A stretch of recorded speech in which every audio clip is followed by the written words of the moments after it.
अस्सलाम वालेकुम व्यूवर्स, कैसे मिजाज हैं आपके। उम्मीद है सब खैरियत से होंगे। मैं हूं फैसल फरीद और आप देख रहे हैं प्रो इलेक्ट्रिशियन यूट्यूब चैनल।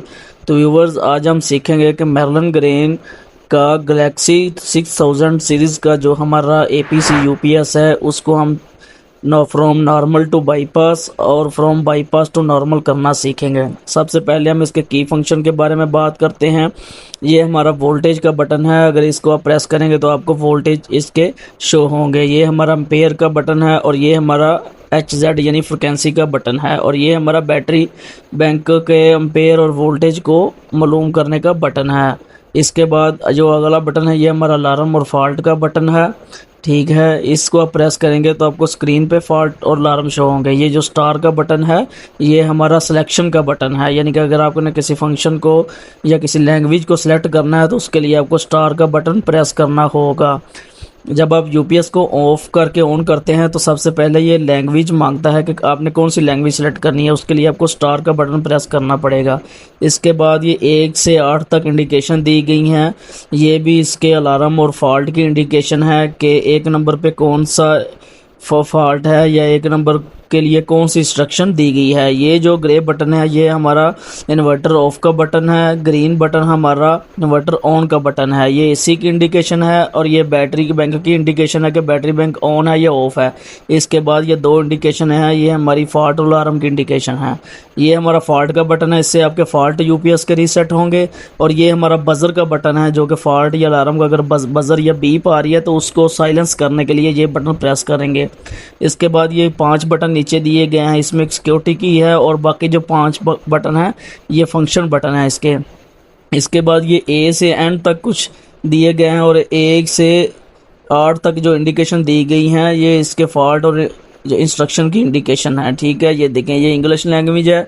इसमें 5 से 6 किस्म की लैंग्वेज होती है और हम फ़िलहाल इसमें इंग्लिश को समझते हैं तो इसके लिए हम इंग्लिश को ही सिलेक्ट करेंगे। यानी कि ये ए है, इसमें इमरजेंसी शट डाउन है। ये देखें ये ए से एन तक इसमें सारी इंस्ट्रक्शन दी गई हैं। ये ABC, जैसा कि ए है, बी है और सी है, DEFGHI, ये सब के सब जो है ये आपको ये अगर रेड होंगी तो आपको इसके नीचे देखना होगा कि ये इसमें कौन सी इंस्ट्रक्शन दी गई है, ये इसमें या इस इंडिकेशन के लिए क्या बताया गया है। जैसा कि ये ए है, ए के लिए हम देखेंगे कि ये इमरजेंसी शट डाउन दिया गया है। अगर रेड है तो इमरजेंसी शटडाउन है। अगर बी रेड है इंडिकेशन तो इसके लिए रेक्टिफायर चार्ज ऑन है। ठीक है, अगर सी है तो इसके लिए ये देखिए रेक्टिफायर चार्ज फॉल्ट का ऑप्शन दे रहा है। ठीक है, ऐसे ही ये सारे अगर आपको ये यहाँ रेड नज़र आ रहा है या ग्रीन इंडिकेशन नज़र आ रही है तो आप ये देख सकते हैं ये कि ये किस चीज़ की इंडिकेशन को शो करवा रहा है या किस चीज़ को इंडिकेट कर रहा है। ठीक है, तो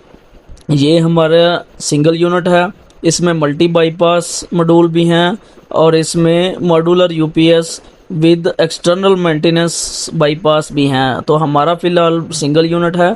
सिंगल यूनिट के लिए हम इस डायग्राम को फॉलो करेंगे। ठीक है, तो इस डायग्राम को फॉलो करेंगे। सबसे पहले हम डायग्राम को रीड करते हैं। ये Q1 ब्रेकर है जो AC को DC में कन्वर्ट करता है। ये हमारा ब्रेकर है इनपुट का। ठीक है, ये Q1 है, ये हमारा बैटरी बैंक का ब्रेकर है। ठीक है, ये देखें ये बैटरी का लोगो भी बना हुआ है। जो ये देखिए आगे ये रेक्टिफायर है। ठीक है, DC को AC में कन्वर्ट करता है। ये Q5N ब्रेकर है, ये हमारा आउटपुट का है। ये Q4S है, ये हमारा स्टैटिक बाईपास का ब्रेकर है। और ये Q3BP जो है हमारा ब्रेकर, ये मेंटेनेंस बाईपास का ब्रेकर है। ठीक है, उम्मीद है कि आपने ये डायग्राम आपको समझ आ गई होगी। तो अब हम चलते हैं इसके प्रोसीजर की तरफ। ये लिखा हुआ है फ्रॉम नॉर्मल टू बाईपास। ठीक है, सबसे ऊपर इन्होंने 1 नंबर दिया गया है। 1 2 3 4 5 और 6 नंबर दिए गए हैं। 1 नंबर पे इन्होंने बताया कि सबसे पहले आपने इस बटन को प्रेस करके इन्वर्टर को ऑफ करना है। 2 नंबर पे बताया है कि आपने जो मेंटेनेंस बाईपास का ब्रेकर है उसको ऑन कर देना है नॉर्मल टू बाईपास करने के लिए। उसके बाद हमारा Q5N है, इसको हमने ऑफ कर देना है। ये हमारा आउटपुट का ब्रेकर है। ये देखें ना एरो की इंडिकेशन भी आ रही है। ये Q4S है, ये हमारा स्टैटिक बाईपास का ब्रेकर है, इसको भी ऑफ कर देना है। बैटरी बैंक के ब्रेकर को भी ऑफ कर देना है और इनपुट के ब्रेकर को भी आपने ऑफ कर देना है। ठीक है, आपने बिल्कुल इसी प्रोसीजर को फॉलो करना है और आप जब भी इन्वर्टर को ऑन या ऑफ करेंगे आपने इसी प्रोसीजर को आपने फॉलो ऐसे ही हमारा फ्रॉम बाईपास टू नॉर्मल है। फ्रॉम बाईपास टू नॉर्मल करने के लिए सबसे पहले हम Q1 को ऑन करेंगे, ये हमारा इनपुट का ब्रेकर है। इसके बाद हम QF1, ये हमारा बैटरी बैंक का ब्रेकर है, ठीक है, डीसी ब्रेकर जो हमारा है, ये इसको हम ऑफ से ऑन करेंगे। ऑन करने के बाद हमारा Q4S है, ये हमारा है स्टैटिक बाईपास का ब्रेकर, इसको भी हम ऑन करेंगे। इसके बाद Q5N है, ये हमारा आउटपुट का ब्रेकर है यूपीएस का, इसको भी हम ऑन करेंगे। और इसके बाद स्टैटिक बाईपास है, इसको ऑफ करने के बाद हम कन्वर्टर को ऑन कर देंगे, ठीक है। ये देखें स्टेप 1 2 3 4 5 6, ठीक है, ऐसे ही हमारा ये है, ठीक है। अगर आपने नॉर्मल टू बाईपास करना है तो ये ऐसे चलेगा, और अगर आपने बाईपास टू नॉर्मल करना है तो ये बिल्कुल इसके उल्ट होगा, ठीक है।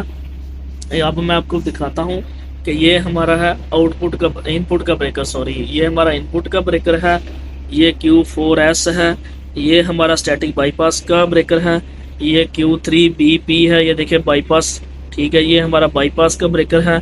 और ऐसे ही हमारा ये Q5N, ये हमारा आउटपुट का ब्रेकर है, ठीक है। ये बिल्कुल आसान है। और अगर आपको ये वीडियो अच्छी लगी हो, इंफॉर्मेटिव लगी हो, और आपने इस वीडियो से कुछ सीखा हो, तो प्लीज़ इस चैनल को सब्सक्राइब कर लें, और एक वीडियो के लिए एक लाइक तो बनता है, ठीक है। अगर आपने इस यूपीएस के मतलब आपको किस चीज़ की समझ नहीं है इस वीडियो में, तो आप कमेंट्स में पूछ सकते हैं, उसका आपको जवाब ज़रूर मिलेगा, मैं आपको उसका रिप्लाई लाजमी दूंगा, ठीक है।